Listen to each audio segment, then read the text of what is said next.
देश को बदल दिया। आज मेरे बेटे, आज हमारा अपना घर है। अगर आपका परिवार हर रात बिना छत के ठंडे फर्श पर सोए तो आप क्या करेंगे? अगर आपने अभी तक ऐसा नहीं किया है तो हमारे चैनल को लाइक और सब्सक्राइब करें। आज आपको एक ऐसी कहानी मिलेगी जो नेतृत्व और आशा के बारे में आपका नजरिया बदल देगी।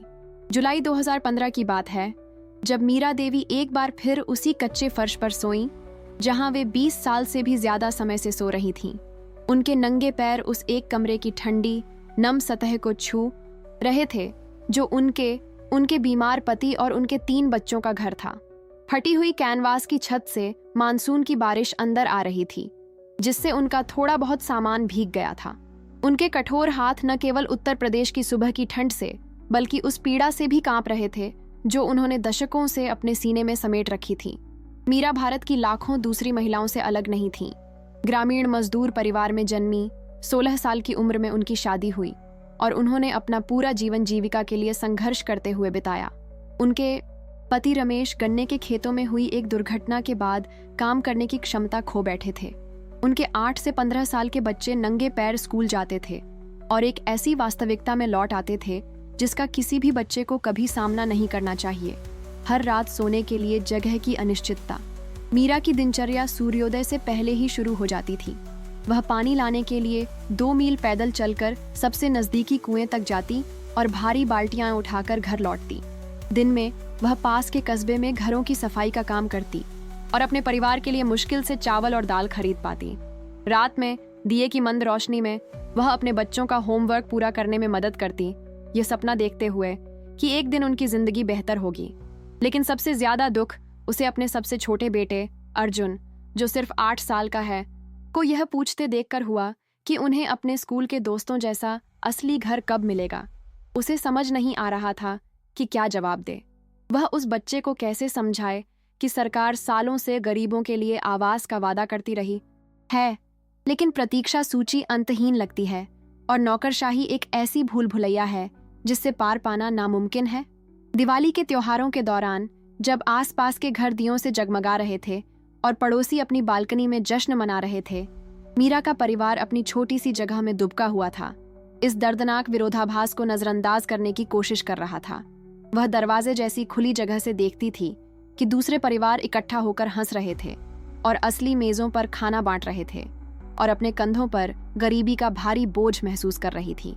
ऐसी ही एक मुश्किल रात में मीरा ने एक ऐसा फैसला लिया जिसने न सिर्फ उसकी जिंदगी बदल दी बल्कि उसके जैसे लाखों लोगों की जिंदगी बदल दी।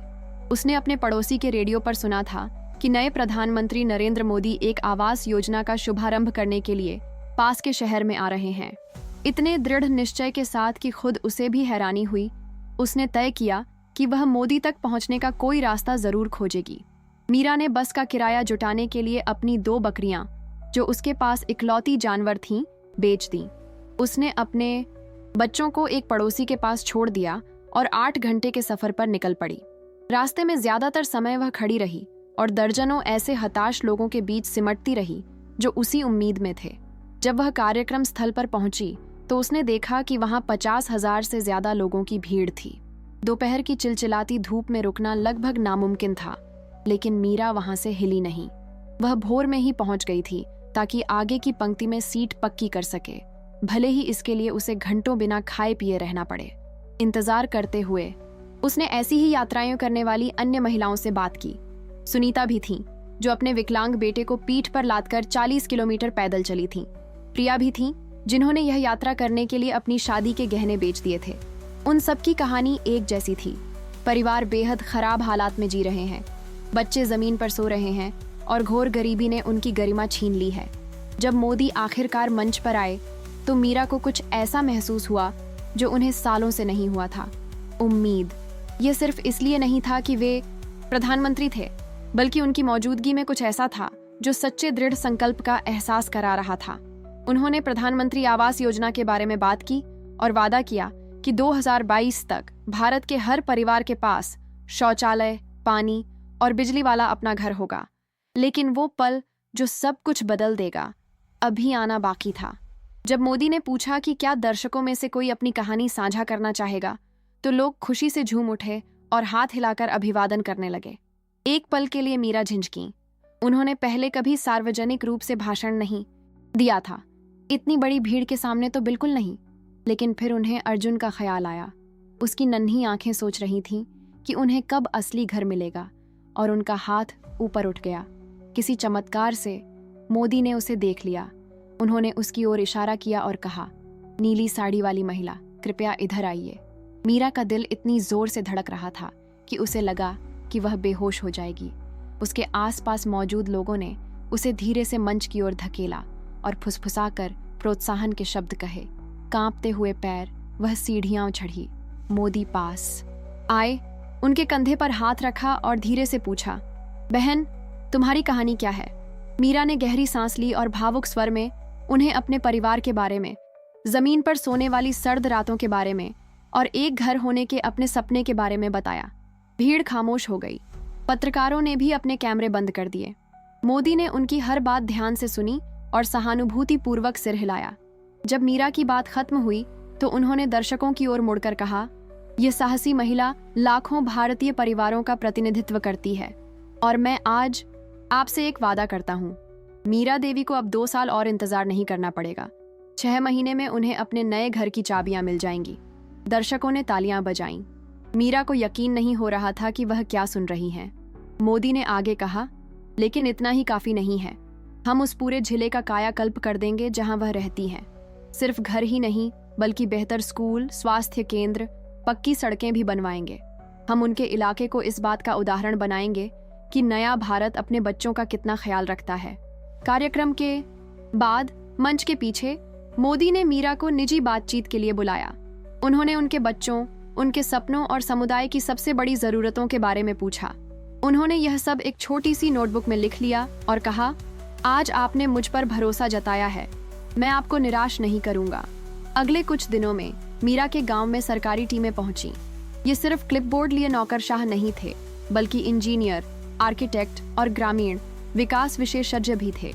उन्होंने हर परिवार से बात की, उनकी जरूरतों का खाका खींचा और निवासियों के सुझाव सुने। 3 महीने बाद मशीनें आ गईं।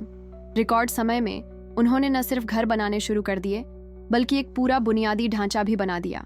कच्चे रास्तों की जगह कंक्रीट की सड़कें बन गईं, बिजली के खंभे लगा दिए गए, एक छोटे से स्कूल का नवीनीकरण और विस्तार किया गया, एक बुनियादी स्वास्थ्य क्लिनिक बनाया गया। मीरा रोज अपने घर के निर्माण को देखती थी। यह एक साधारण लेकिन मजबूत घर था। 2 बेडरूम, एक बैठक, एक रसोई और जिंदगी में पहली बार शौचालय और शॉवर वाला एक निजी बाथरूम। दीवारें हल्के पीले रंग से रंगी हुई थीं, जो अर्जुन का पसंदीदा रंग था। असली कांच की खिड़कियां थीं और एक छोटी सी बालकनी भी थी जहां वह दोपहर में बैठ सकती थी। लेकिन यह बदलाव सिर्फ भौतिक ढांचे तक ही सीमित नहीं था। सरकार ने गांव की महिलाओं के लिए एक लघु ऋण कार्यक्रम लागू किया, जिससे वे छोटे छोटे व्यवसाय शुरू कर सकीं। मीरा को पारंपरिक मिठाइयां बनाने और बेचने का प्रशिक्षण मिला, जिससे परिवार की आय में उल्लेखनीय वृद्धि हुई। उनके बच्चों को नई स्कूल यूनिफॉर्म और शिक्षण सामग्री मिली। जिस दिन चाबियां सौंपी गईं, उस दिन स्थानीय अवकाश घोषित था। मोदी हेलीकॉप्टर से पहुंचे, अपने साथ मंत्रियों और अधिकारियों का एक दल लेकर, लेकिन उनका ध्यान मीरा के परिवार पर था। उन्होंने खुद चाबियां मीरा को सौंपीं, लेकिन पहले अपने सबसे छोटे बेटे अर्जुन से भी उन्हें छूने को कहा।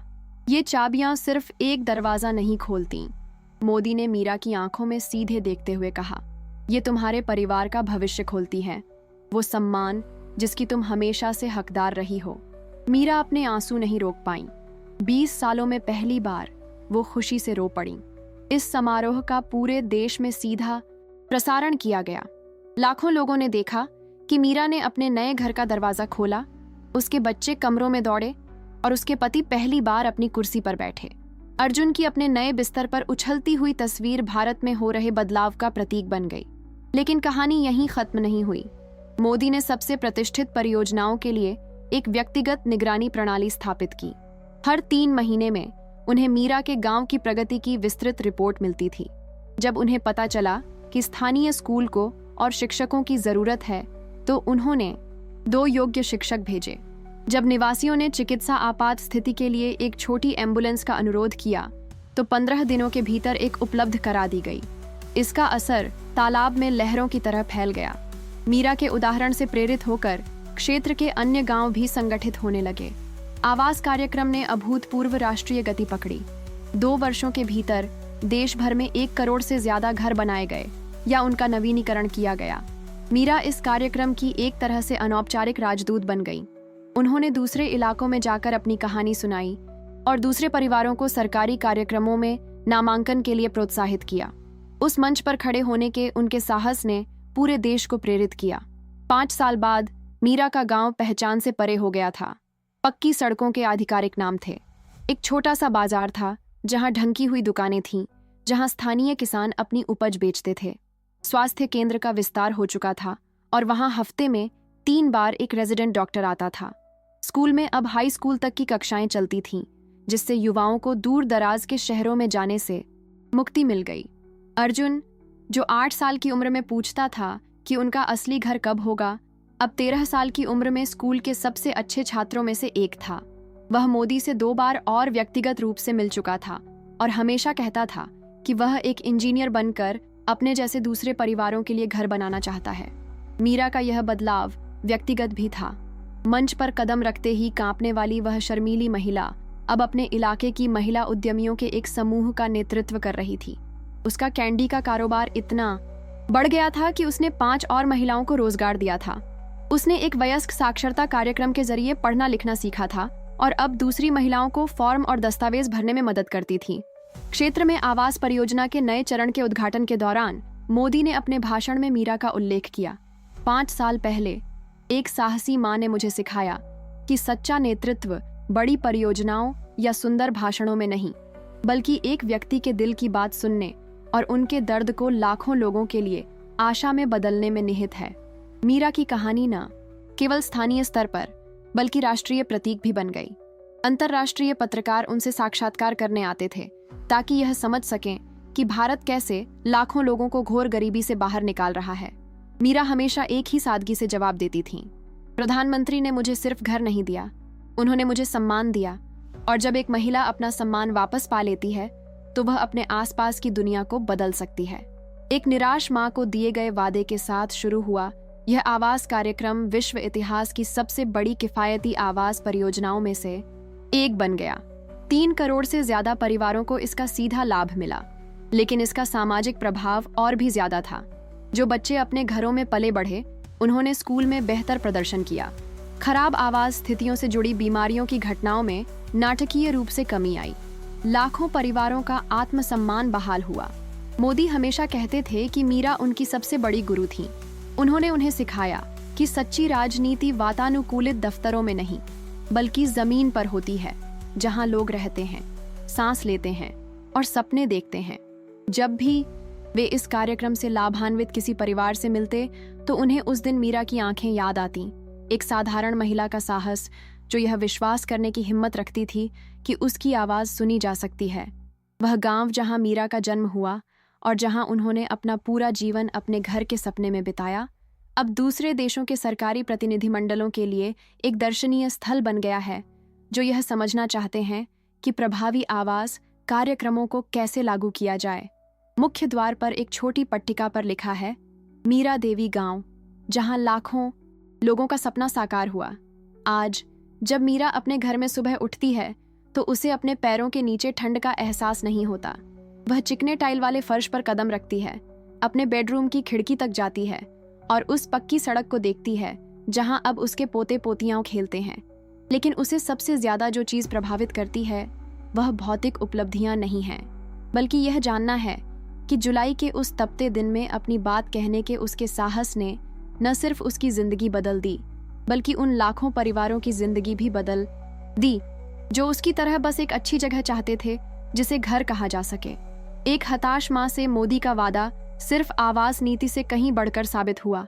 यह इस बात का प्रमाण बन गया कि जब सच्चा नेतृत्व जनता के साहस से मिलता है तो चमत्कार हो सकते हैं। और कभी कभी यह सब एक बच्चे के एक साधारण से सवाल से शुरू होता है, माँ, हमारा असली घर कब होगा? मीरा के जवाब ने पूरे